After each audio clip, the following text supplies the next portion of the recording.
रावण त्रास दई सिय को सब राक्षसी सो कही शोक निवारो, ताही समय हनुमान महाप्रभु जाय महारज नीचर मारो। चाहत सिय अशोक सोगीसु दे प्रभु मुद्रिका शोक निवारो, कौन ही जानत है जग में कपि संकट मोचन नाम तिहारो। जय श्री राम दोस्तों, कैसे हो आप? हमारी चैनल में आप सभी का स्वागत है। मैं हूं आपका दोस्त जयेश वाघेला, फाउंडर ऑफ धार्मिकस्टोरी.com एंड सीक्रेट मिस्ट्रीज। दोस्तों, आज का ये अनुभव उसी भक्त का है जिनका अद्भुत अनुभव हमने पिछले मंगलवार यानी 30 नवंबर को देखा था। अगर आपने उनका पहला अनुभव नहीं देखा है तो उस वीडियो की लिंक डिस्क्रिप्शन में दी गई है। और आज उनका दूसरा अनुभव मैं शेयर करने जा रहा हूं जो आपका दिमाग हिला देगा, तो ध्यान से देखिएगा। और पिछली वीडियो में पूछे गए सवाल का सही जवाब जानने और 3 सही जवाब देने वालों के नामों का शाउट आउट देखने के लिए वीडियो को अंत तक जरूर देखिएगा। आज का सवाल है, हनुमान जी की ये पवित्र मूर्ति कौन से मंदिर की है? ऑप्शंस है सालासर बालाजी मंदिर, कष्टभंजन हनुमान मंदिर, संकट मोचन हनुमान मंदिर या फिर मेहंदीपुर बालाजी मंदिर। दोस्तों, इस सवाल का उत्तर आप कमेंट सेक्शन में जरूर दीजिएगा। इस सवाल का सही जवाब मैं अपनी अगली वीडियो में बताऊंगा और सही उत्तर देने वालों में से 3 लोगों के नामों का शाउट आउट भी अगली वीडियो में करूंगा, तो उत्तर जरूर दीजिएगा कमेंट में। मेरा नाम ऋतु वर्मा है और मैं दिल्ली की रहने वाली हूँ। जयेश भाई, सबसे पहले आपको बहुत बहुत धन्यवाद जो आपने कुछ दिनों पहले ही मेरा अनुभव हनुमान जी के भक्तों तक पहुंचाया था। आज मैं आपको मेरे साथ घटित हुआ हनुमान जी की कृपा से जुड़ा एक और अद्भुत अनुभव शेयर करना चाहती हूं। ये बात अप्रैल 2021 की है। कोरोना की वजह से कितने लोगों ने अपनों को खोया, कितनों के तो घर बर्बाद हो गए। जैसे हम सभी को पता है कि कोरोना की पहली लहर से ज्यादा दूसरी लहर खतरनाक थी। मेरा घर भी इससे बच नहीं पाया, पर हम पर हनुमान जी की बहुत कृपा हुई। मैंने आपको अपने पिछले अनुभव में भी बताया था कि मेरे हस्बैंड मरघट वाले हनुमान जी को बहुत ज्यादा मानते हैं। वे उनके दर्शन करने हर मंगलवार को जाते हैं, लेकिन दुर्भाग्यवश मेरे हस्बैंड को कोविड हो गया।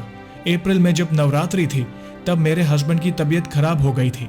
उन्हें बहुत बुखार था। जब चेकअप करवाया तो पता चला कि उन्हें कोविड है। ये जानकर घर में सभी लोग परेशान हो गए। मेरे हस्बैंड ने अपने आप को एक अलग रूम में बंद कर लिया था। हम उनका बहुत ध्यान रख रहे थे, पर उनकी तबीयत दिन ब दिन और खराब होती जा रही थी। 25 अप्रैल को उनकी तबीयत ज्यादा खराब होने की वजह से मैं अपने बेटे के साथ उन्हें पास ही के एक प्राइवेट हॉस्पिटल में ले गई। वहां डॉक्टर ने कुछ चेकअप किया और कुछ दवाइयां देकर घर भेज दिया और कहा कि आप रिपोर्ट के लिए दूसरे दिन आए। मेरे हस्बैंड की तबीयत में कुछ भी सुधार नहीं था, पर हम कुछ नहीं कर पा रहे थे। हम दूसरे दिन मेरे हस्बैंड को उसी हॉस्पिटल में लेकर गए। उनकी रिपोर्ट्स आ गई।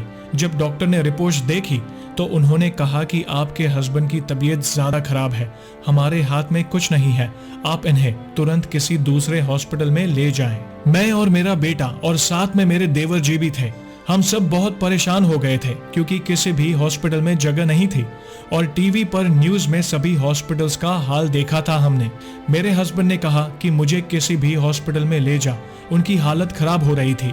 हम उन्हें बहुत समझा रहे थे पर वे हॉस्पिटल जाने की जिद कर रहे थे। मैं और मेरे देवर जी उन्हें एक और हॉस्पिटल ले गए। वहां गेट पर ही हमें मना कर दिया गया कि हॉस्पिटल में जगह नहीं है। हम उन्हें फिर से घर ले आए। मेरे हस्बैंड की हालत बहुत ही खराब हो रही थी। हम सब परेशान हो रहे थे कि अब क्या करें। मेरे हस्बैंड का ऑक्सीजन लेवल कम होते जा रहा था। हम बहुत ज्यादा परेशान हो गए थे।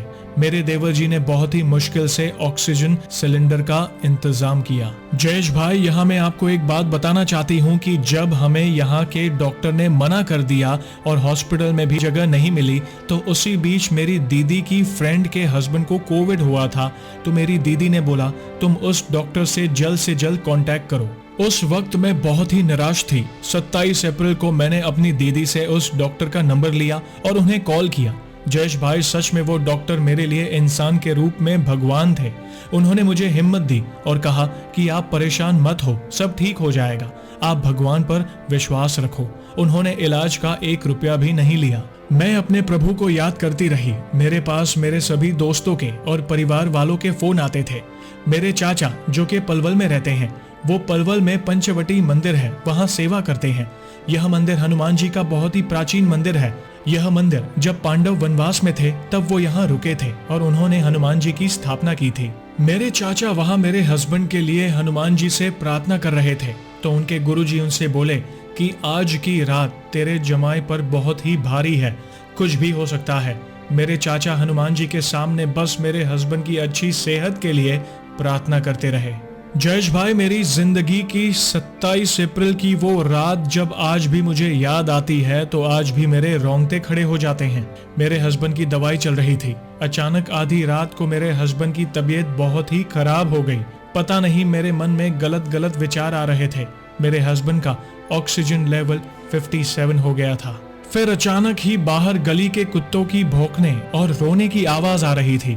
मुझे लगा कोई मेरे घर में है जो कि मुझे दिखाई नहीं दे रहा है। मैं बाहर तक देखने के लिए गई पर कोई नहीं दिखाई दिया। वो बहुत ही डरावना माहौल था। फिर पता नहीं कैसे मेरे हस्बैंड का ऑक्सीजन सिलेंडर बंद हो गया। मैं डर गई। मैंने तुरंत अपने देवर जी को बुलाया और उनसे कहा कि पता नहीं ये कैसे बंद हो गया। मेरे देवर जी ने उसे ठीक किया। मेरे हस्बैंड मुझे देख रहे थे और उनकी आंखों से आंसू आ रहे थे। वे बोले मैं जा रहा हूँ। मैं बहुत डर गई। मुझे समझ ही नहीं आ रहा था कि क्या करूं। उस वक्त जो कुछ भी समझ आ रहा था वो मैं कर रही थी। कुछ देर बाद मेरे हस्बैंड की आंख लग गई। उन्हें नींद आ गई। मैं वहीं बैठकर उनका ध्यान दे रही थी और ऐसे ही पूरी रात निकल गई। जब मेरे हस्बैंड 28 की सुबह को उठे तो उनमें बहुत फर्क था। मैं समझ ही नहीं पा रही थी ये हुआ क्या। सुबह ही मेरे चाचा का कॉल आया और मेरे हस्बैंड के बारे में पूछा। मैंने कहा कि अभी कुछ ठीक है तो वे रोने लगे। मैंने पूछा क्या हुआ तो वे बोले कि उनके गुरुजी ने बताया था कि रात बहुत मुश्किल वाली थी। मेरे हस्बैंड की तबीयत में थोड़ा और फर्क हुआ और ये मेरे लिए कोई चमत्कार से कम नहीं था।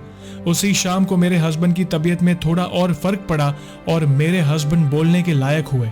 उन्होंने मुझे जो कहा जिसे सुनकर मेरा दिमाग हिल गया। वो बोले कि उन्हें लेने यमराज आए थे। यमराज को उन्होंने बहुत अच्छे से देखा। यमराज ने कहा चलो मेरे साथ, लेकिन तभी वहां हनुमान जी आ गए और बोले कि ये कहीं नहीं जाएगा, ये यहीं रहेगा। और ये सुनकर यमराज चले गए और हनुमान जी ने कहा कि तू चिंता मत कर, तू ठीक हो जाएगा।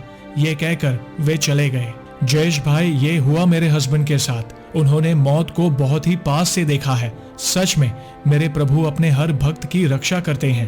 प्रभु की कृपा से आज मेरे हस्बैंड बिल्कुल ठीक हैं और हम सभी हनुमान जी की पूजा रोज करते हैं। बस प्रभु ऐसे ही हमारी रक्षा करते रहे। तो दोस्तों, देखा आपने कैसे इस भक्त को प्रभु ने मौत के मुंह से बचाया और जीवन दान दिया। ये उस भक्त की सच्ची भक्ति का परिणाम था जो उस भक्त ने की थी। प्रभु ने उसकी जान बचाई और अपना सुकून प्रदान किया। तो ऐसे ही है हमारे बजरंगबली। और दोस्तों, अब हम जानेंगे हमारी पिछली वीडियो में पूछे गए सवाल का सही उत्तर। सवाल था कुमति निवार सुमति के संगी, इस चौपाई की पहली पंक्ति क्या है?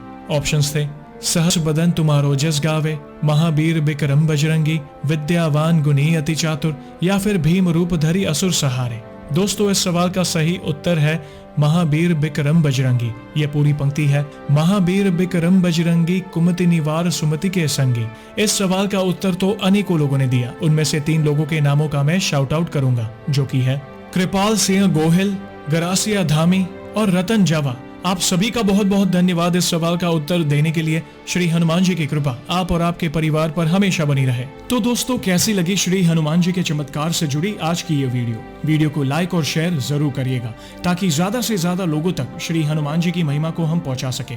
और जल्द ही एक और सच्ची घटना के साथ हम वापस लौटेंगे। तब तक जय श्री राम, जय हनुमान।